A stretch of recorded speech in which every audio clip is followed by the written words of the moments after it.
सर्वप्रथम तपाईहरु सबैलाई फेरि एकचोटि भानुभक्तको हाम्रो आदिकवि भानुभक्त आचार्यको 208 औं जन्म जयन्तीमा उहाँलाई श्रद्धाञ्जली अर्पण गर्दै तपाईहरु सबैलाई शुभकामना व्यक्त गर्दछु र हामीले यहाँ अब भानुभक्तको जुन फ्रेम छ यसमा हामी माल्यार्पण र यो धूप प्रज्वलन गरेर हामी आजको कार्यक्रम सुरु गर्नेछौँ।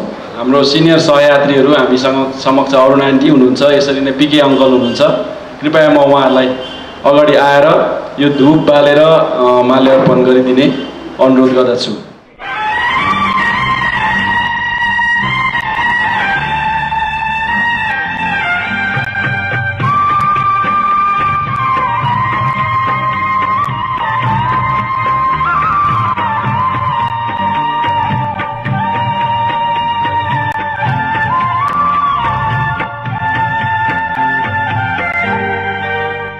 सपला अबला हरु एक सुरमा गुण के हरिको फुलली शिरमा हिड़ल्या सखिली कनौरी परी अमरावती कांतिपुरी नगरी। सपला अबला हरु एक सुरमा गुण के हरिको फुलली शिरमा हिड़ल्या सखिली कनौरी परी अमरावती कांतिपुरी नगरी।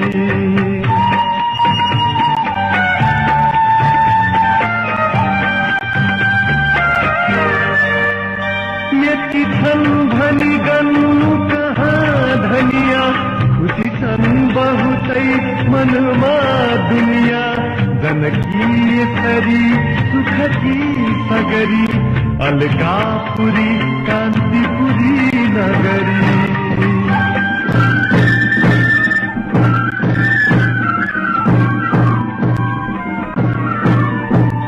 तरवार कटार उड़ा कुकुरी खोलेर बन्दुक सम्मगिरी अति शूर र वीर कार्यक्रम समाप्त भएपछि हामी समक्ष यहाँ निमा सेङदेनजी हुनुहुन्छ। म उहाँबाट नै सुरु गर्न मन पर्यो र उहाँले एउटा कविता सुनाउनुहुनेछ र मेरो कविता चाहिँ शीर्षक छ भानुभक्तको भाषा चिन्हारीको भ्याक्सिन। भानुभक्तको भाषा भन्नाले नेपाली भाषा र भानुभक्तको भाषा चिन्हारीको भ्याक्सिन अन्योलता उत्कण्ठा र व्यग्रताको माहौलभित्र उदाएको घामको किरण भानुभक्त एउटा आइकोन थुप्रै थुप्रै आशा र भरोसाहरूको स्रोत अनि भारतीय नेपाली जनजीवनको एकता र संयोगको सञ्जीवनी बुद्धि। अन्योलता उत्कण्ठा र व्यग्रताको माहौलभित्र उदाएको घामको किरण भानुभक्त एउटा आइकोन थुप्रै थुप्रै आशा र भरोसाको स्रोत अनि भारतीय नेपाली जनजीवनको एकता र संयोगको सञ्जीवनी बुद्धि। उहाँले भन्नुभएको थियो आफ्नै कविता होइन कसैको कविता पढ्दैछु भनेर, र कसको कविता पढ्नु हुँदैछ र कस्तो कविता त्यो उहाँबाट नै हामी सुन्नेछौँ। सुदन प्रधानज्यू। यो 2016 मा कल्चा स्कुलको सेन्टिनेरी हलमा विमोचन भएको प्रदीप लोहागनको कविता। हल्लाहरूको सहरबाट म हल्लाहरूको सहरमा छु। हो हजुर, म हल्लाहरूको सहरमा छु, जहाँ हल्लाहरूले गर्छ सरकारसँग छोटो छड्के संवाद, जहाँ हल्लाहरूले गर्छ सरकारसँग छोटो छड्के संवाद अनि त्यही संवादबाट निक्लेको किरिङमिरिङ धर्कारको अर्थ नबुझेर, त्यही संवादबाट निक्लेको किरिङमिरिङ धर्कारको अर्थ नबुझेर पत्रकारहरू चुरोटसँग रिस झारिरहेछ। र क्रान्तिकारी कविताको निम्ति अनि कवि चाहिँ मेरो साथी प्रदीप लोहागुन, जो अहिले सिक्किममा छन्। अहिले प्रदीप चाहिँ एकजना पत्रकार नै हो र अब यसरी रामायण पाठ गर्ने हाम्रो नानीहरू अहिले पाउनु त अब दुर्लभ छ होइन। अनि तर अब हाम्रो हेम दाजु चाहिँ यहाँ बमबस्ती निवासी हुनुहुन्छ, टारी गाउँ, र यस्तो संस्कार संस्कृति समाज भन्ने कुरामा उहाँले धेरै काम गरिराख्नु भएको छ र आज पनि उहाँले आफ्नो छोरीसँगै उहाँको साथीहरू ल्याउनु भएको छ र हामी उहाँहरूबाट एउटा रामायणको पाठ सुन्नेछौँ। नमस्कार। आज 208औं भानु जयन्तीको शुभ उपलक्ष्यमा हामी टारी गाउँ ग्राम सुधार समितिको तर्फबाट आदिकवि भानुभक्त आचार्यद्वारा अनुवादित रामायणको सुन्दरकाण्डबाट हनुमानजी र रावणको संवादका केही श्लोकहरू वाचन गर्न लागिरहेका छौँ। यही बिचमा नडराई रावण तरफ सामने नजर देता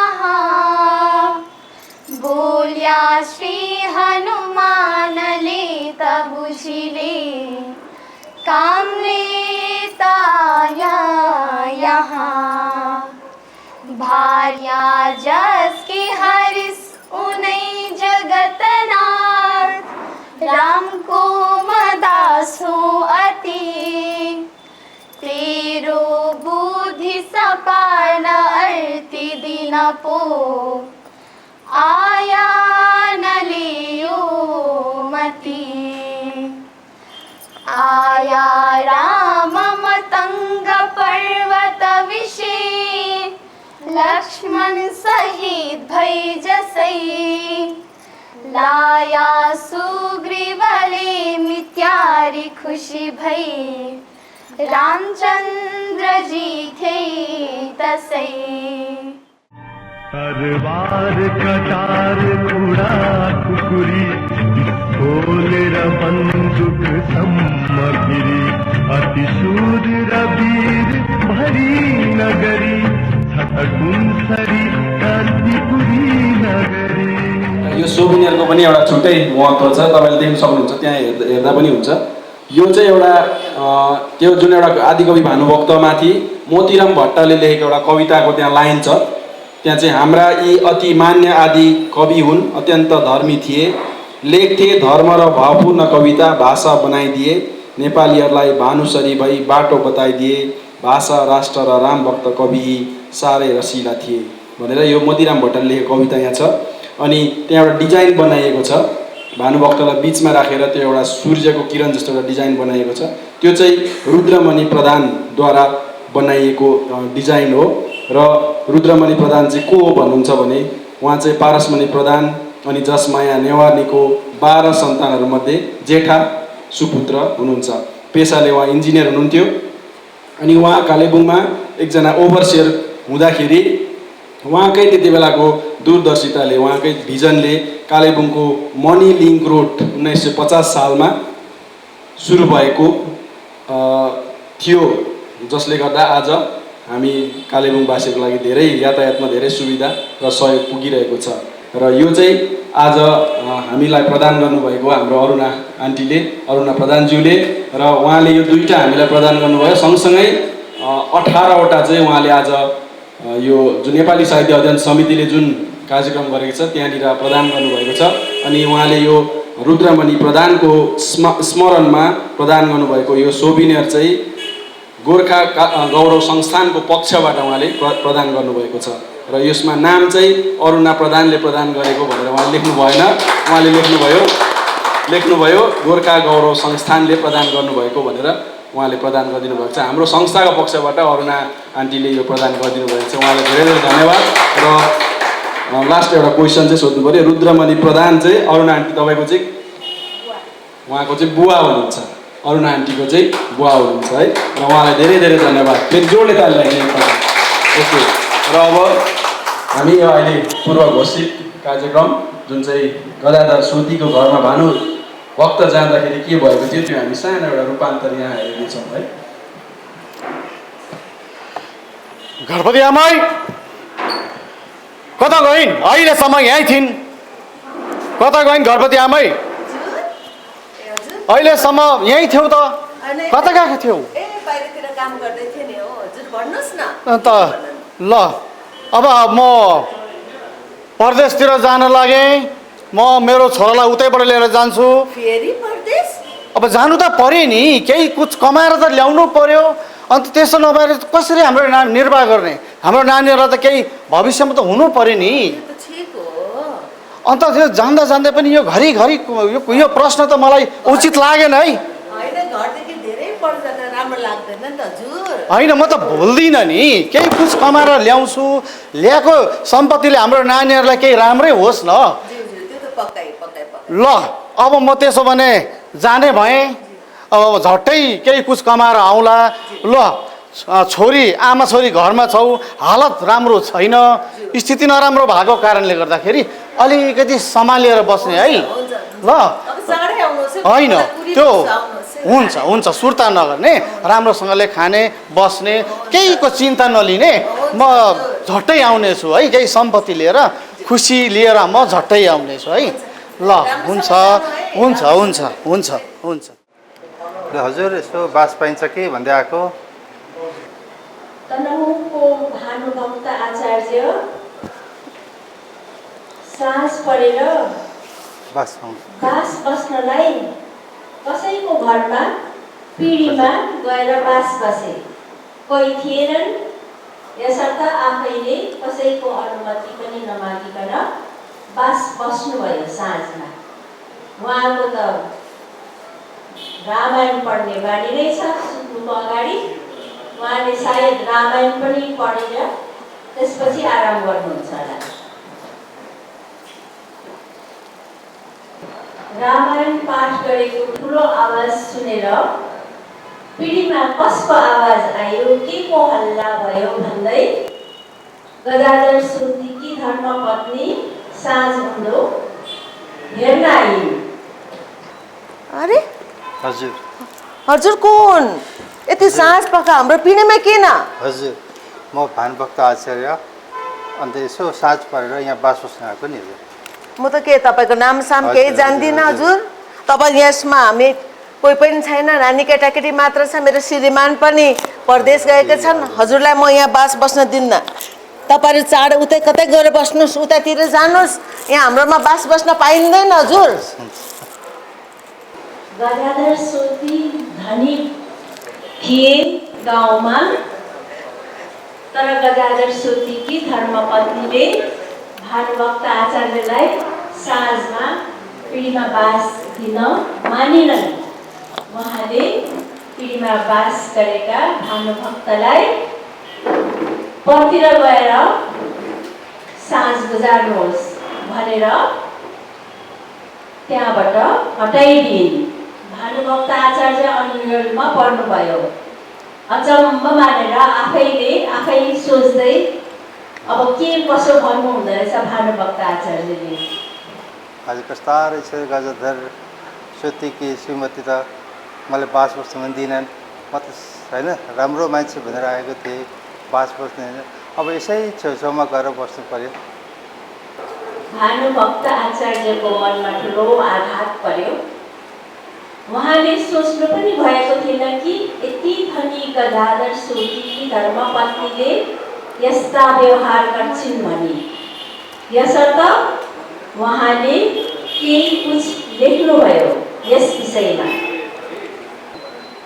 गदाधर सोतीकी घरबुढी अलक्षिणकी रहिछिन्, नरक जानलाई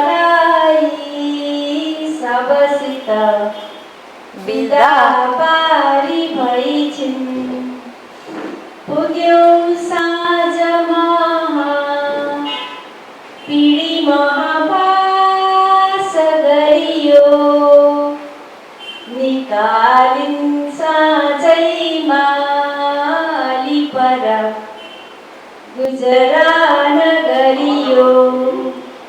यही चार पंक्ति भानुभक्त आचार्यले तत्कालै लेखिहाल्नुभयो, पढिहाल्नुभयो। अब अर्को एउटा घटना, जुन घटना चाहिँ भानुभक्तको जीवनको माइलस्टोन हो होइन, जुन घटनादेखि चाहिँ भानुभक्तले त्यो घटनापछि चाहिँ कवि भएका हुन् अनि रामायण अनुवाद गरेका हुन् भनेर भनिन्छ। घाँसीसँग भेट भएको घटना छ। त्यो घटनालाई पनि हामी यहाँ सानो त्यसको रूपलाई हेर्नेछौँ है। घाँसे काट्यायो बनै पाखा, हे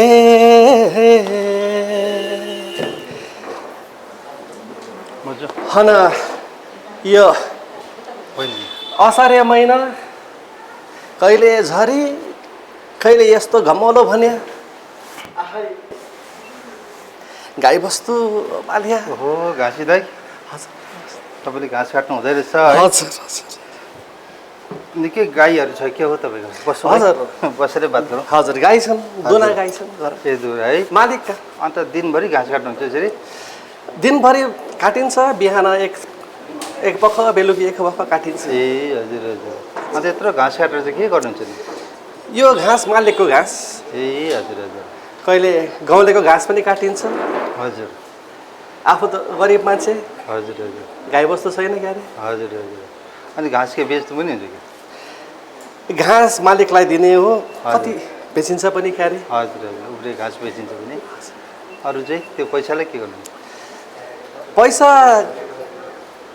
खाने लाउने पिउनेमा लाउने हो हजुर हजुर अनि उब्रेको पैसा सोचिरहेको छु एउटा पार्टी बनाउने हजुर यात्रुहरूलाई आउँदा जाँदा आराम गराउने ए राम्रो बाँचुन्जेलसम्म समाजको लागि के गरौँ भनेर एउटा गाउँमा हजुर हजुर इनार खनाउने पनि विचार गरे ए तपाईँ कति ठुलो विचार रहेछ हो तपाईँको घाँसी भएर पनि साह्रै खुसी लाग्यो हजुर हजुर हजुर हस् हुन्छ त्यही हो। अब जानुहुन्छ होला घाँसको भारी पुग्यो हजुर होला? मेरो घाँस पुग्यो अब म लागेँ हस्, है हस्, हुन्छ। आहै घाँसै काट्यायो भर जन्म घाँसीतिर मन्दी धन कमाए नाम केही रोज पछि भनेर कुवा कणाए काँसी दरिद्र घरको तर बुद्धि कस्तो मोहवान भक्त धनी भइकन किन आशी जस्तो न त सत्तल पार्टी केही छन् जे धन र चिजहरू छन् घरभित्र नै छन् त्यस घाँसीले कसरी आज दिएछ अर्थी धिक्कार मक्क नबस्नु नराखी कृति भानुभक्तको बारेमा अब होइन यसको जुन एउटा विवादको कुराहरू पनि छ अलिकति हामीले अलिकति बुझिराखौँ न आज यसो सिरियसली चर्चा गरौँ भन्ने हिसाबले मैले एउटा विषयलाई लिएर तपाईँहरू समक्ष राख्ने कोसिस गर्दैछु। यो चाहिँ भानुभक्तको डबल रोल भन्ने एउटा आर्टिकल लेखिएको थियो। यो 1985 सालमा छापिएको रहेछ एउटा आर्टिकल। त्यो चाहिँ सिके श्रेष्ठ सरले छाप्नु भएको हो। यो त्यो एउटा उहाँले लेख्नु भएको, तर अब त्यो आर्टिकलमा त्यति हामी गहन अहिलेसम्म पनि हामी गएका छैनौँ। तर मलाई चाहिँ लाग्छ अब हामी गोर्खा गौरव संस्थानकोहरूले चाहिँ यो कुरा अलिकति बुझिराखेको छ भने राम्रो हुन्छ होला जस्तो लागेर मैले यो कुरालाई तपाईँहरू समक्ष म यो आर्टिकलको मूल कुरा चाहिँ के छ त्यो तपाईँहरू समक्ष राख्न चाहन्छु। तपाईँलाई थाहा छ नि भानुभक्त यो 90 को दशकमा यो एउटा ठुलो उयो नै चल्यो, भानुभक्त मान्नु हुँदैन भनेर होइन। भानुभक्त चाहिँ नेपालको कवि हो अनि हामी यहाँ त्यसै पनि हामीलाई नेपालको भन्दैछ, यसरी मान्नु हुँदैन भानुभक्त भन्ने ठुलो लहर चल्यो। भानुभक्तको मूर्तिसम्म तोडियो होइन। तर पनि अब त्यो अहिले त्यसले केही हुनु सकेन र आज पनि हामी भानुभक्त जयन्ती मनाउँछौँ। भानु जयन्ती भनेको एउटा ठुलो चाड नै बनेको छ हाम्रो निम्ति। चाहे भानुभक्त हाम्रो निम्ति एउटा अब युग पुरुष नै बनेको छ। स्कुलको नामदेखि लिएर बाटोको नामदेखि लिएर संस्थाको नामहरू सबै भानुभक्तमा हुनु छ भनेपछि यो अगाट्य सत्य हो। भानुभक्तलाई हामीले नकार्न सक्दैनौँ। तर पनि बिचमा यो उसको विषयलाई लिएर विवाद हुन्छ र त्यो विवादको बारेमा अलिकति हामी कमसेकम स्पष्ट हौँ न। हामी चाहिँ भानुभक्त किन मान्दैछौँ भन्दाखेरि कमसेकम हामी स्पष्ट हौँ भनेर मैले यो कुरा राख्न चाहेको। र भानुभक्तलाई मान्नुको लागि आज पनि तपाईँ भानु जयन्तीमा जानुहोस् र अरू पनि जग्गामा जानुहोस्, भानुभक्त मान्नुलाई चारवटा मूल कारण छ। चारवटा मूल कारणले गर्दा हामी भानु जयन्ती मान्छौँ, आज पनि हामी भानु जयन्ती पालन गर्छौँ। र सबभन्दा पहिलो कारण के छ त्यो बुझौँ। सबभन्दा पहिलो कारण के छ कि भानुभक्तले चाहिँ हामीलाई एउटा त्यो समयमा अब भानुभक्तले चाहिँ नेपाली साहित्य अथवा साहित्य भन्ने कुरा होइन, यो कविता लेख्ने किताब लेख्ने भन्ने कुरा चाहिँ नेपालमा त्यो समय यो ठुलो मान्छेहरूले मात्रै गर्ने, ब्राह्मणहरूले गर्ने होइन, ठुलो अहोदाको ठुलो जातको मान्छेहरूले मात्रै गर्ने चलन थियो। तर भानुभक्तले कविता पढ्ने अथवा यस्तो साहित्य पढ्ने भन्ने कुरा चाहिँ अब ठुल्ठुलो मान्छेले मात्रै, यो शूद्र जातहरू मसिनो जातहरूले नगर्दा पनि हुन्छ, गर्नु हुँदैन भन्ने चलन थियो। तर भानुभक्तले रामायण लेखेर चाहिँ के गर्यो भने एउटा साधारण भाषामा, किनभने त्योभन्दा अगाडि संस्कृत मात्रै लेख्ने चलन चाहिँ संस्कृतमा थियो, बोल्ने भाषा चाहिँ थियो नेपाली। तर आजको जस्तो नेपाली त थिएन। भानुभक्तले जुन रामायण लेख्छ त्यो नेपालीमा त्यति बेला बोल्ने चलन त थियो, खस भाषा भनिन्थ्यो, खस भाषा चल्थ्यो। तर त्यस्तो कविताहरू लेख्ने त्यो किताब लेख्ने त्यो चलन थिएन अनि यो चाहिँ ठुलो मान्छेको काम हो भन्थ्यो। तर भानुभक्तले रामायण लेखेर अरू कविताहरू लेखेर चाहिँ साधारण मान्छे पनि तल्लो जातको मान्छेहरू होस् या साधारण मान्छे पनि धनी मात्र होइन गरिब मान्छेहरूले पनि कविता लेख्नु सक्छ, साहित्य लेख्नु सक्छ भन्ने एउटा के भन्नु एउटा ठुलो एउटा परिवर्तन चाहिँ ल्याउनु भयो। एक कारण भानुभक्तलाई मान्नुको कारण यो पनि हो एउटा नेपालको परिप्रेक्ष्यमा होइन। त्यसरी दोस्रो कारण भानुभक्तको लाई मान्नु हामी किन मान्छौँ भनेदेखि भानुभक्तकै कारणले गर्दाखेरि झोपडीदेखि महलसम्म रामायण पुग्नु सक्यो। त्योभन्दा अगाडि संस्कृतमा लेखेको रामायण थियो, त्यो त अब सबैले पढ्नु सक्दैन थियो। तर जब नेपालीमा उनले ट्रान्सलेट गरे त्यसपछि भानुभक्त रामायण चाहिँ झोपडीमा बस्ने मान्छेले पनि पढ्नु थाल्यो, महलमा बस्ने मान्छेले पनि पढ्नु थाल्यो र यसरी पढेपछि होइन धर्मप्रति पनि मान्छेलाई जागरुक बनाउनुमा पनि यसले ठुलो रोल निभाएको छ। त्यसले गर्दा पनि हामी भानुभक्तलाई एउटा महापुरुषको रूपमा चिन्छौँ, मान्छौँ र भानुभक्तकै कारण साधारण मान्छेले झोपडीमा बस्ने मान्छेले पनि रामायणको कथा सुन्नु र पढ्नु सक्यो। तेस्रो हो त्यो समय पृथ्वीनारायण शाहले जब नेपालको एकीकरण गरिरहेको थियो होइन, सानसानो राजाहरू जो लिम्बुवान खम्बुवानहरू किराँतहरू यसरी सानसानो राजा रजौटेहरूलाई एक गरेर ठुलो देश बनाउने प्रक्रियामा लागिरहेको थियो भने अर्कोतिर भानुभक्तले यो नेपाली भाषाकोलाई चाहिँ एउटा ठुलो बृहत रूप दिएर अब सबै एक त भयो नि, लिम्बूहरू राईहरू तामाङहरू सबै एक त भयो तर अब आफ्नो भाषा थियो नि त, राईको आफ्नै, लिम्बूको आफ्नै, तामाङको आफ्नै भाषा। अब उनीहरू एक भए तापनि आफ्नो भाषाले गर्दा एक हुन नसकिरहेको अवस्थामा चाहिँ उसले नेपाली भाषा त्यहाँनिर इस्टाब्लिस गर्दाखेरि चाहिँ के भयो, सबैको एउटा सबैजनालाई जातीय एकतामा बाँध्ने काम पनि नेपाली भाषाले गर्यो। अनि भानुभक्तको रामायण र भानुभक्तको कविताहरूले गर्यो। त्यही कारण पनि हामी भानुभक्तलाई मान्छौँ। अनि लास्ट चौथो कुरा छ पढ्नुपर्छ, शिक्षित हुनुपर्छ भन्ने त्यति बेला कन्सेप्टै थिएन। पढ्यो भने चाहिँ राम्रो हुन्छ, पढी लुखी के काम हलोज्योति खामाम भन्ने त्यति बेला त्यो चलन थियो, पढेर केही हुँदैन भन्ने चलन थियो। तर भानुभक्तको रामायण आएपछि अब रामायणै पढ्नुलाई भए पनि पढ्नु त पऱ्यो नि, अ आ क ख सिक्नु पऱ्यो भनेर हाम्रो मान्छेलाई त्यति बेला उनले शिक्षाप्रति पनि जागरुक बनायो। चारवटा भानुभक्तको रोल। आज पनि भानु जयन्तीमा सबैले यही कुरा भन्छ, भानुभक्तलाई हामीले किन मान्छौँ भन्दा भानुभक्तले साहित्यमाथि प्रेरणा दियो, भानुभक्तले झोपडीदेखि महलसँग रामायण पुर्यायो, भानुभक्तले जातीय एक जात सब जातलाई एक गरायो, भानुभक्तले पढ्नुपर्छ, शिक्षा जरुरी हो भन्ने कुरा चाहिँ सिकायो। त्यही कारण हामी भानुभक्तलाई मान्छौँ भन्ने कुरा छ। अब यो कुरा सही पनि हो, तर अब हेर्नुहोस् विवाद चाहिँ यहीँबाट सुरु हुन्छ। अब यो कुरा सही हुँदाहुँदै पनि यो कुरा हाम्रो लागि चाहिँ गलत पनि हो फेरि, किनकि यो कुरा चाहिँ नेपालको परिप्रेक्ष्यमा मात्रै सही हो। आज हामी नेपालको होइनौँ भन्छौँ नि त होइन, भनेपछि त यो त नेपालको परिप्रेक्ष्यमा ठिक हो। यहाँको परिप्रेक्ष्यमा हेर्नुहोस्, अब दार्जिलिङको परिप्रेक्ष्य होस् या भारतीय हामी गोर्खाहरूको परिप्रेक्ष्यमा चाहिँ उनले साहित्यमा हामीलाई क्या अब प्रेरणा दियो भन्ने कुरा सही ठहर्दैन यहाँनिर चाहिँ। किनभने त्यसको कारण के छ भनेदेखि अब साहित्य भन्ने कुरा उनले भानुभक्तले उहाँनिर लेख्नुभन्दा अगाडि नै यहाँनिर इस्टाब्लिस भइसकेको थियो, साहित्य यहाँनिर अलरेडी थियो। अब भानुभक्त ले जुन चाहिँ 7 खण्ड रामायण लेखे नि त्यो चाहिँ 1887 सालमा लेखिसकेको, उहाँले त्यो डल्लै छापिएको हो, छापिएर आएको हो डल्लै 1887मा। त्योभन्दा अगाडि नै 1821 सालमा नै नेपाली भाषामा त यहाँनिर बाइबल लेखिसकेको थियो। भानुभक्तले रामायण लेखेको छापिएर डल्लै आयो नि, 7 खण्ड रामायण छापेर 1887 सालमा आएको हो। त्यो सालभन्दा 66 वर्ष अगाडि 1821 सालमा यहाँनिर दार्जिलिङमा त बाइबल लेखेर आइसकेको थियो नेपाली भाषामा। भनेपछि नेपाली साहित्य अथवा नेपाली लेख्नुमा चाहिँ भानुभक्त रामायणको योगदान 66 वर्ष अगाडि त थिएन नि त, 66 वर्ष पछाडि उनले रामायण लेखेको भनेपछि यो कुरा त यहाँ त मिलेन नि त होइन।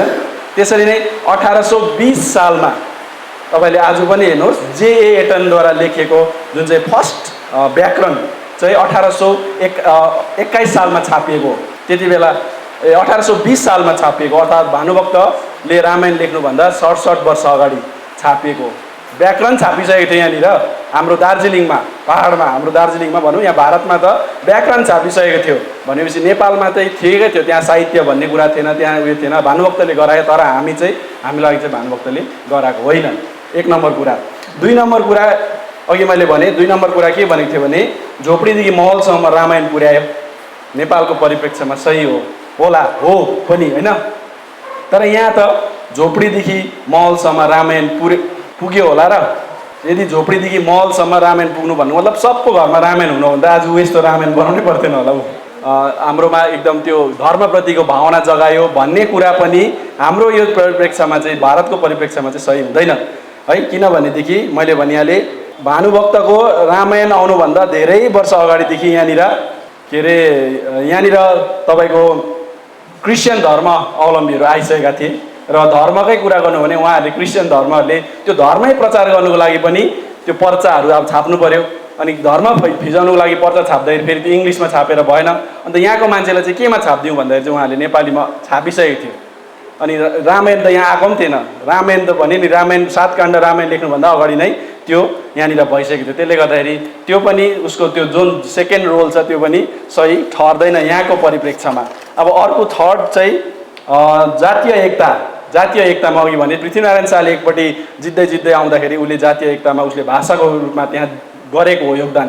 तर यहाँनिर चाहिँ जातीय एकता यहाँ त पृथ्वीनारायण शाहले गराएको होइन। आज यहाँ राई, लिम्बू, तामाङ, मगर, भोटे, लाप्चे सबै मिलेर बसिरहेको छ। कुनै राजाले अथवा कुनै लिडरले तिमीहरू मिल भनेको त होइन। अनि यो त के थियो त्यति बेला अब यहाँ तामाङहरूको तामाङ गाउँ डल्लै थिएन, यहाँ लेप्चा गाउँ, राई गाउँ त्यस्तो थिएन। यहाँ त सबै छासमिस भएर बस्नै पर्यो। बसेपछि अब एउटा कमन भाषा राई भाषा बोलेर भएन, अब कमन भाषा त चाहियो। अनि त्यति बेला कमन भाषा अटोमेटिक नेपाली भइहाल्यो। त्यसले गर्दाखेरि नेपाली भाषा बोलिसकेपछि सबै जातीय एकता त अटोमेटिक भइहाल्यो। भानुभक्तको रामायण अथवा भानुभक्त नै चाहिएन यहाँ यो सन्दर्भमा चाहिँ। अब नेपाली भाषा नबोली उपाय नै थिएन। यहाँ सर्भाइभलको लागि बस्नुपर्ने बाध्यता हुँदा पनि सबले नेपाली बोल्न थाले र आफै त्यो जातीय एकता अटोमेटिक यहाँनिर सुरु भइहाल्यो। अब अर्को छ शिक्षा।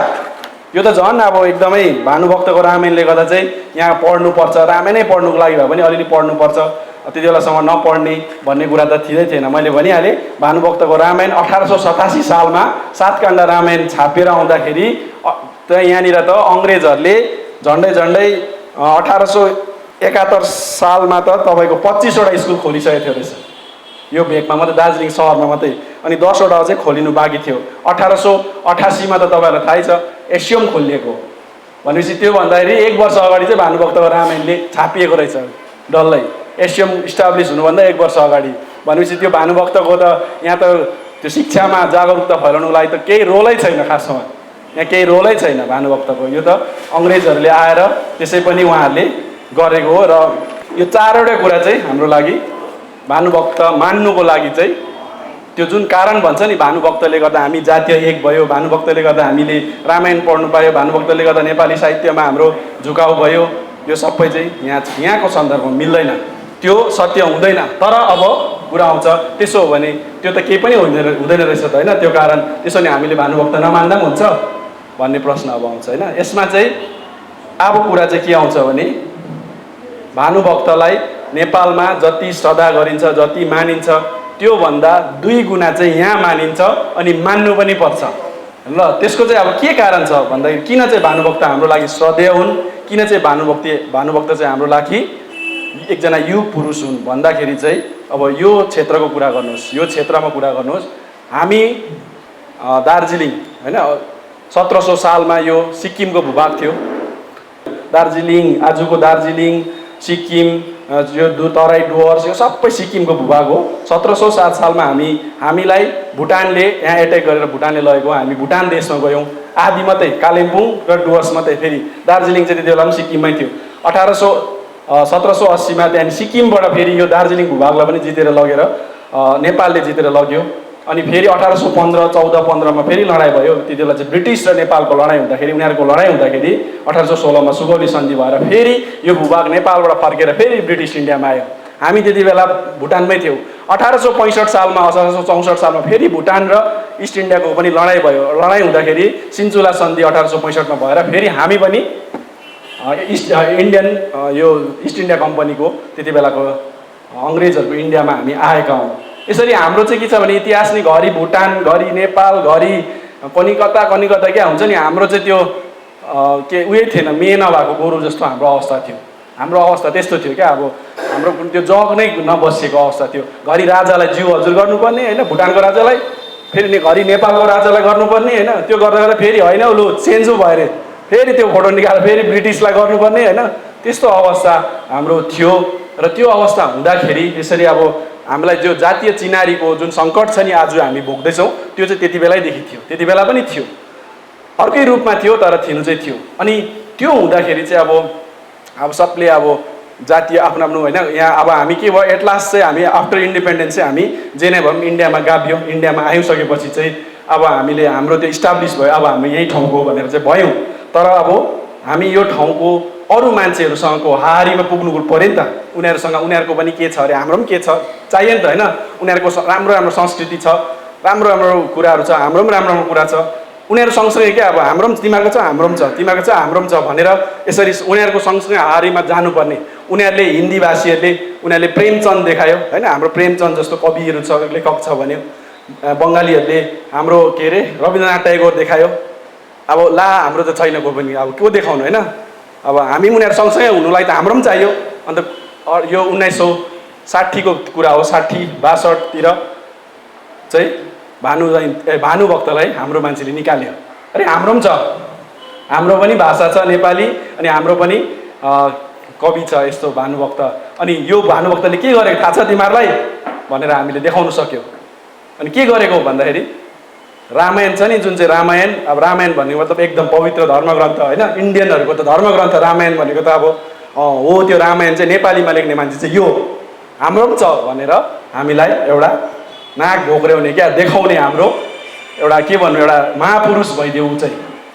यदि भानुभक्त नभएदेखि हामी त्यति बेला थेचारिन्थ्यो होला, तर हामीले तिमीहरूको छ हाम्रो पनि छ भनेर हामी पनि उठ्नु पायो क्या। भानुभक्त भइदिएर चाहिँ हामीले यो ठाउँमा हामीले कति भोगिरहेको आज हामी भइरहेको छ नि सङ्कट, क्या चिनारी सङ्कट भइरहेको बेलामा यी हाम्रो पनि छ त।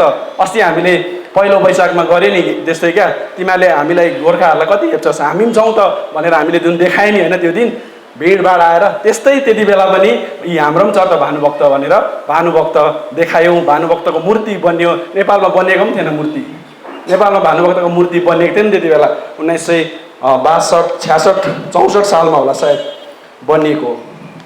अनि दार्जिलिङमा सबभन्दा पहिला भानुभक्त बन्यो। सबै त्यति बेला आदिकवि भन्थ्यो। आदिकवि चाहिँ किन भन्दा चाहिँ खालि आदि मात्रै हुन्थ्यो अरे, तर दार्जिलिङ नै पहिलो हो जसले चाहिँ खुट्टा सबै जोडिदिएको होइन। दार्जिलिङको जुन भानुभक्त आज छ सलिड भानुभक्त छ नि त्यो चाहिँ दार्जिलिङले गर्यो, त्यो सिक्किम के अरे नेपालले गरेको थिएन। अनि त्यति बेला त्यो प्रथम शालीको अनावरण भयो नि, अनावरण हुँदाखेरि चाहिँ त्यति बेलाको गभर्नर डाक्टर के.एन. काटजु भन्ने मान्छे थियो रहेछ। Doctor K. N.. काटजु भन्ने मान्छे चाहिँ गभर्नर थियो रहेछ। अनि गभर्नरले आएर चाहिँ त्यो भानुभक्तको शालिग चाहिँ अनावरण गरेको थियो रहेछ होइन। अनि अनावरण गरेर चाहिँ त्यो दिन गभर्नरले के भनेछ भने भानुभक्त नेपाल र नेपालीहरूको मात्र कवि नभएर महान भारतवर्षका पनि कवि हुन् भनेर भनेछन् होइन। त्यसो भन्दाखेरि त त्यति सोच्नुहोस् न, अब तपाईँहरू कति गभर्नरले यो कवि चाहिँ यो नेपाल र नेपालीको मात्रै होइन यो त भारतको पनि हो भन्दाखेरि हामीलाई त्यति बेलाको मान्छेलाई कस्तो चाहिँ अब क्या अब एउटा सान भयो होइन होइन। अरे हाम्रो पनि छ मान्छे, यो मान्छे गभर्नरले हामीले भनेन यो भानुभक्त चाहिँ हाम्रो पनि कवि हो भन्नु परेन, गभर्नरले भनिदियो नि त। भनिदिँदाखेरि चाहिँ हाम्रो एउटा सान बढ्यो होला नि त त्यति बेला होइन। र यदि भानुभक्त नभएको भए हामीले त्यो भन्नु सक्थेनौँ होइन। त्यसले गर्दाखेरि हाम्रो लागि चाहिँ भानुभक्त पूजनीय त्यही कारण पनि छ।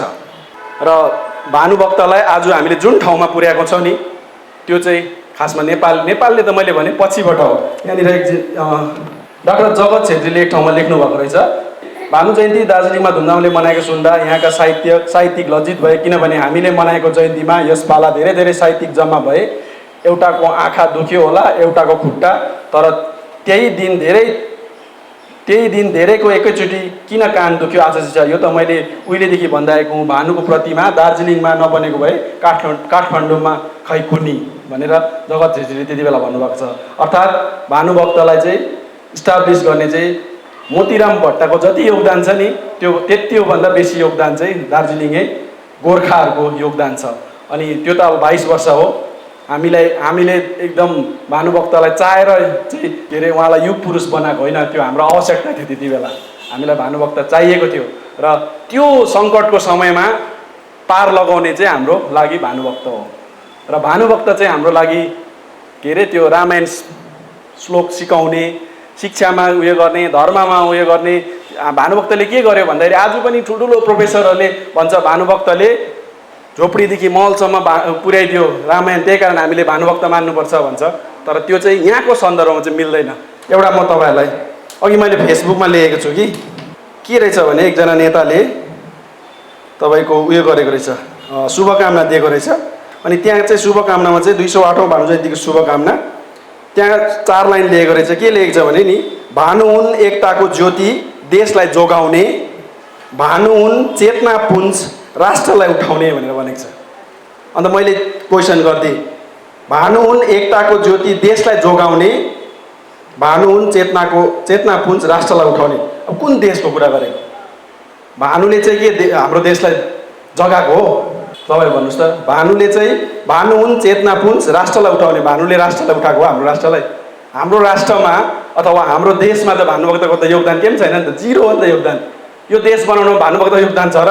अन्त यो देश बनाउनुमा चाहिँ भानुभक्त योगदान छ भनेर लेखिरहेको छ यहाँ एकजना नेताले आफ्नो उसमा फेसबुकमा। अन्त कुन देशको कुरा गरेको? हाम्रो देश बनाउनु त बरु हाम्रो देश बनाउनु त के अरे जङ्गवीर सापकोटा, के अरे हाम्रो गिरी, दलबहादुर गिरी, यस्ता थुप्रो युग पुरुषहरूले गरेको छ देश बनाउनुमा चाहिँ। तर देश बनाउनुमा त भानुभक्तले कहाँ गरेको छ होइन? यो त कन्फ्युज हुनु भएन नि। अन्त भानुभक्तलाई चाहिँ त्यही कारण चाहिँ भानुभक्त मान्नु कि नमान्नु भन्ने कुरामा चाहिँ म कन्क्लुजनमा के भन्छु भने, भानुभक्त चाहिँ हामी मान्छौँ, तर मान्नुको कारण चाहिँ अलग्गै हुनु पऱ्यो नि त। अब त्यही नेपालमा यसरी अब भानुभक्तलाई हामी मानेको चाहिँ हामीलाई भानुभक्तले देश बनाउनुमा योगदान दिएको छ भन्यो भने त कहाँ भयो त? अन्त यहाँ त्यस्तै भयो नि यो त अन्त होइन यो कुराले त। अन्त भानुभक्त चाहिँ हाम्रो देशमा चेतना जगाउनुमा, हाम्रो देशमा चेतना जगाउनुमा ठुलो काम गरेको छ, त्यही कारण हामी मान्छौँ भन्ने त भएन नि त। त्यो चाहिँ गलत भयो नि त। त्यही कारण मान्नु चाहिँ पर्छ, तर किन मान्ने भन्दाखेरि अघि मैले भने नि कारण, भानुभक्त चाहिँ हाम्रो लागि एउटा युग पुरुष हो। त्यो युगमा यदि भानुभक्त नभएको भए सायद हाम्रो अस्तित्व खतरामा हुन्थ्यो होला। हामीले हाम्रो देखाउने मान्छे सायद हुन्थेन होला होइन। अनि अर्को कुरा भाषा भन्ने कुरा त फेरि भाषालाई त कहिले पनि सिमानाले छेक्दैन नि। त्यसले गर्दा हामीले नेपाली भाषा भन्नुमा चाहिँ भाषा नेपाली हो हामी, अनि हामी गोर्खा हो। हाम्रो अलग्गै चिनारी गोर्खा हो, किनभने नेपालकोहरूले त गोर्खा भन्दैन नि त आफूलाई, नेपालकोहरूले नेपाली नै भन्छ नि त। अनि गोर्खा चाहिँ हामीलाई चाहिँ गोर्खा भन्छौँ, किनभने अलग्गै छुट्याइदिइहालोस्, नेपाल र इन्डियामा चाहिँ फरक गोर्खामा आइहालोस् भनेर चाहिँ हामीले गोर्खा भन्छौँ। हामी जाति गोर्खा हौँ, भाषा चाहिँ हाम्रो नेपाली भनेर चाहिँ। अनि त्यो नेपाली भाषाको चाहिँ एउटा युग पुरुष भएकोले गर्दाखेरि हामी उहाँलाई मान्छौँ र अनि त्यो चाहिँ होइन कारण। अघि मैले भने त्यो 4वटा कारण चाहिँ आज पनि ठुल्ठुलो मान्छेहरूले मैले भन्दै थिएँ, आज पनि कारण चाहिँ त्यही भन्छ क्या। त्यही कारण चाहिँ हामीले मान्छौँ।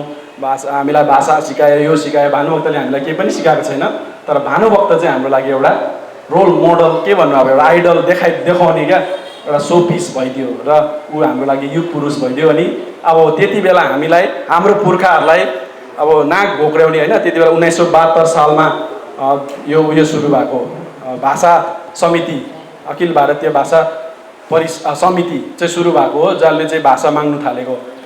त्योभन्दा अगाडि यो नेपाली भाषा त 1966 सालमा होला, 66-67 सालमै बङ्गालको एउटा भाषा भनेर मान्यता पाइसकेको थियो। बङ्गालको गभर्मेन्ट ल्याङ्ग्वेज क्या, सरकारी भाषाको रूपमा नेपालीलाई मान्यता दिइसकेको थियो। त्यस पश्चात 1972 जब यो आन्दोलन सुरु भयो नेपाली भाषा मान्यताको, त्यसपछि त झन् अब भानुभक्त त झन् हाम्रो लागि कामको चिज भयो नि त होइन, नेपाली भाषाकोलाई मान्यता दिलाउनुमा चाहिँ। किनभने हाम्रो भाषामा यो लेखेको छ, हाम्रो भाषामा यो छ भन्ने कुराहरू चाहिँ हामीले देखाउन सक्यौँ र यो कारण छ। अनि त्यही कारण चाहिँ हामीले भानु जयन्ती मनाउनुपर्छ, तर त्यति हो, मनाउँदा कारण मात्रै अलग हुन्छ जस्तो मलाई लाग्छ है। र अब मेन कुरा चाहिँ यति नै थियो मेरो। तपाईँहरूलाई चाहिँ के लाग्छ यो विषयमा? तपाईँहरूको पनि अब सुन्नु। यो चाहिँ मैले मात्रै भनेको होइन, यो चाहिँ यो जुन एउटा लेख थियो त्यो लेखको आधारमा चाहिँ मैले तपाईँहरूलाई राखेको, मेरो मनबाट भनेको होइन, मैले रिसर्च गरेर यसरी खोजेर यो एउटा लेखको आधारमा तपाईँलाई भनेको। र तपाईँलाई यो कुरा कस्तो लाग्छ होइन, हामीले अब आउने जेनेरेसनलाई चाहिँ त्यो कुराहरू सिकाउनै पर्छ। र नेपाल र इन्डियामा चाहिँ हामी अलग त हुनु पऱ्यो नि त। आज नेपालमा पनि भानु जयन्ती मनाउँदैछ, हामी यहाँ पनि भानु जयन्ती मनाउँछौँ, तर उनीहरूले मनाउनु कारण अर्कै हो, हामी मनाउनु अर्कै कारण हो भन्ने चाहिँ हामीले देखाउन सक्यो भने राम्रो हुन्छ जस्तो मलाई लाग्छ। अनि अर्को चाहिँ अब त्यो गोर्खा भाषाको कुरा मैले अस्ति पनि भने होला, गोर्खा भाषा पनि छ फेरि। अब धेरैले गोर्खा भाषा भन्नु भन्छ होइन। 1990 त्यो भाषा आन्दोलन चरममा पुगेको बेलामा त झन् एकदम गोर्खा भाषा भनेर नेपाली भाषा भन्नै नदिएको अवस्था पनि थियो। अब त्यसको विवाद पनि छँदैछ, तर म चाहिँ भन्छु विवाद नगरौँ। अब भाषा चाहिँ हाम्रो संविधानले मान्यता दिएको पनि भाषा चाहिँ नेपाली नै हो। तर संविधानले मुनि एउटा नोट चाहिँ दिएको छ त्यति बेला कि यो नेपाली भाषालाई चाहिँ ठाउँ ठाउँमा कतिपय ठाउँमा कतिजनाले चाहिँ गोर्खा भाषा पनि भन्छ, कतिले खस पनि भन्छ, यस्तो भनेर लेखेको छ। अब त्यो कतिजना कोहीले भनेको छ नि त, कोहीले यसलाई गोर्खा भाषा पनि भन्छ, कसैले खस भाषा पनि भन्छ भनेर भनेको छ। त्यसले गर्दाखेरि त्यो कोहीमा चाहिँ हामी नपरौँ होला होइन, मलाई चाहिँ त्यस्तो लाग्छ। त्यो कोहीले भन्नुहोस् न त, उनीहरूको अधिकार हो, उनीहरू चाहिँ कोहीमा पर्यो, कोहीले चाहिँ गोर्खा भाषा भन्छ, उनीहरू कोही हो। तर हामी चाहिँ एज अ होल गोर्खा भएपछि चाहिँ हामीले चाहिँ हाम्रो भाषा चाहिँ नेपाली जाति चाहिँ गोर्खा भन्दा कसो होला होइन, त्यही ठिक लाग्छ मलाई चाहिँ। अब यो चाहिँ मैले तपाईँहरूलाई प्रस्ताव जस्तो पनि राखेको हो। यो चाहिँ हाम्रो संस्थामा अघिल्लो दिनहरूमा काम पनि लाग्छ। अब हामी भर्खर सुरुवात छौँ, काम गर्दैछौँ, यस्ता कुराहरू त आउँछ नि त भोलिको दिनमा। त्यति बेला हामीले जवाब दिनु सक्नुपर्छ। गोर्खा किन गोर्खा भनेको आफूलाई है, नेपाल के अरे नेपालको जिल्ला छ गोर्खा भन्ने कुराहरू आउँछ। किन तिमीहरूको भाषा नेपाली, किन गोर्खा नभनेको भन्ने कुराहरू आउँछ, किन भानुभक्त मानेको। मलाई लाग्छ मेरो आफ्नो सोचमा है, सायद धेरै नै नलाग्नु सक्छ, किनभने भानुभक्तलाई लिएर अहिले भने अब कन्ट्रोभर्सी धेरै छ। हेर्नुहोस् है, म अघि 2019 को घटनाक्रमको कुरा गर्दै थिएँ है, म त्यहाँ स्पष्ट रूपमा यो कुराहरू राख्न सक्दिनँ। जति बेला म मेरो आफ्नै कार्यालयमा भानु जयन्ती गर्दाखेरि नेपालको एउटा राम्रो लेखक हुनुहुन्थ्यो, म आउँदाखेरि नमनाउनु भनेर उहाँले भन्नुभयो हामीलाई। किन नमनाउनु भन्दाखेरि अघि तपाईँले जुन एउटा सानो यहाँ नाट्य रूपान्तर गर्नुभयो है, त्यो घटनाक्रममा है गजदर्की ग्वारी है अलक्षिणीकी रहेछन् भन्ने जुन कविता कुन सन्दर्भमा लेखिएको भनेर उहाँले राम्रोसँगले व्याख्या गर्नुभयो। भन्दाखेरि हो क्या हो, सत्य छ क्या हो भन्ने कुरा त्यो कता कता मनभित्र एक तुष्ट थियो, त्यो अर्को कुरा भयो है। अब घाँसेकै कुरा गर्दाखेरि अब म अलिकति कन्ट्रोभर्सियलबाटै सुरु गर्छु। अब त्यति बेलाको समयमा घाँस कसले किन्थ्यो र बेच्थ्यो भन्ने कुरा पनि छ नि त होइन। घाँसी दरिद्र घर तर बुद्धि कस्तो है, भानुभक्त भइकन आज म यस्तो भनेर जुन प्रकारले त्यो घाँसीसँगको एउटा अन्तर्वार्ता पछाडि उहाँले जुन प्रेरणाको स्रोत पाएर चाहिँ उहाँ एउटा लेखन शैलीमा फर्केर आउनुभयो है, जातीय मुक्तिको कुरा गर्यो भन्ने कुराहरू पनि छ नि त, त्यो अर्को कुरा भयो। तर यहाँनिर मलाई कता कता लाग्छ, अस्ति आज भन्दाखेरि सायद 10-15 दिन अगाडि प्रातरी गङ्गा प्रसादको जन्म जयन्ती थियो, तर उहाँलाई रोक्ने काम भएको जस्तो हामीलाई लाग्छ। जुन काम भानुभक्तलाई आज हामी मान्छौँ भने रामायणलाई सङ्क्षिप्तबाट उल्था गरेर नेपालीमा ल्यायो भन्ने कुरा हो नि त। सबैभन्दा कुरो हामी किन मान्छौँ भन्दाखेरि एक नम्बर कुरा त त्यो मात्रै मान्छौँ नि त, हो कि भन्नुहोस् है। हामी जहिले पनि अनि किन भनेपछि रामायण मात्रै नपढेर अरू उसको कविताहरू किन नपढ्ने, त्यो दिन रामायण किन पढ्नुपर्छ भन्ने बाध्यता किन छ होइन। रामायण पढ्नै पर्छ, भानु जयन्ती भनेपछि रामायण पढ्नै पर्ने लु होइन, कम्पिटिसन रामायण पढेरै गर्नुपर्ने। त्यो जुन अवस्था किन हो भन्दाखेरि त्यसलाई त्यो एउटा ट्रेन्ड सुरु भयो क्या। त्यो एउटा भनाइ छ नि कि बिरालुले त्यो एउटा घरमा जुठो बार्दाखेरि बिरालुलाई डोकोमा छोपेर राखेर चाहिँ बारेकोले गर्दाखेरि पछिसम्म 10-15 पुस्तासम्म चाहिँ त्यो बिरालुलाई डोकोमै छोपेर राख्ने प्रथा भयो अरे। खास गरी चाहिँ के हो भने अब हामी कोरामा बस्दाखेरि त्यो बिरालुले जुठो नलाओस् भनेर चाहिँ घरकोले चाहिँ त्यो घरको बिरालुलाई डोकोमा छोपेर राखेको, तर बाजेले पनि यसो गर्थ्यो भनेर ट्रेन्ड चलेको कुराहरू क्या। अब त्यो हिसाबले पनि छ र त्यसले गर्दाखेरि अब जेसुकै होस् है, मलाई चाहिँ लाग्छ कि अब आज गोर्खा गौरव संस्थानले जुन कुरा सुरु गर्यो है, मलाई लाग्छ कि कमसेकम हामीले पादरी गङ्गा प्रसाद प्रधानको पनि जन्म जयन्ती मनाउनु पर्छ जस्तो हामीलाई लाग्छ। 1821मा नि विलियम केरिज भन्ने एकजना मान्छे मिसनरिज थियो रहेछ, उसको कलकत्तामा उसको उयो अफिस, उसले चाहिँ नेपाली मात्रै होइन थुप्रो भाषामा ट्रान्सलेट गरेको रहेछ। त्यसमा चाहिँ ऊ एकजना विलियम केरी भन्ने गरेको रहेछ, त्यो चाहिँ गुगलमा पनि रहेछ नेपाली भाषामा ट्रान्सलेट गरेको भनेर। र त्यही आधारमा चाहिँ सायद त्यो अघिको कुरा आएको हो कि भानुभक्तले रामायण लेख्नुभन्दा मतलब भानु हजुर आइसकेको थियो।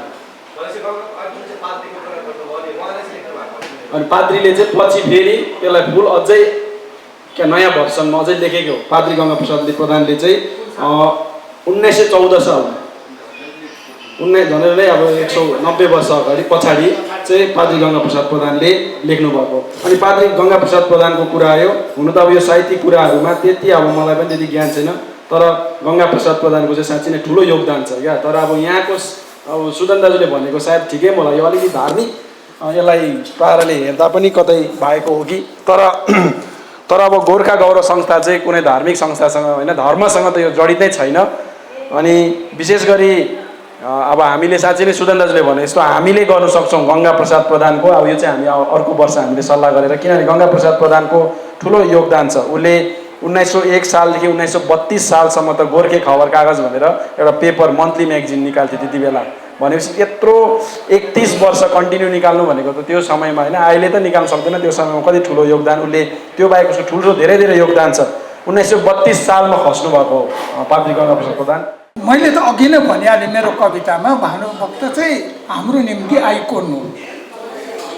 आइकोन हो किन भन्दाखेरि मलाई चाहिँ लाग्छ भानुभक्त चाहिँ हाम्रो राजनैतिक चेतना र सांस्कृतिक चेतनाको चाहिँ जड कुरा हो भानुभक्त। र नै भानुभक्तको टाउको काटिन्छ होइन। भानुभक्तको जति बेला आउँछ त राजनीति, आजको राजनीति पनि हेर्नुहोस् न तपाईँले। सन् 1917मा के अरे 2017मा के अरे गोर्खाल्यान्डको आन्दोलन भयो। गोर्खाल्यान्डको आन्दोलन सकिएपछि यहाँनिर राज्यको मुख्यमन्त्रीले यहीँ के अरे उयसमा के अरे टाउन हलमा एकदमै भव्य रूपमा भानुभक्त जयन्ती मनाउनुपर्छ।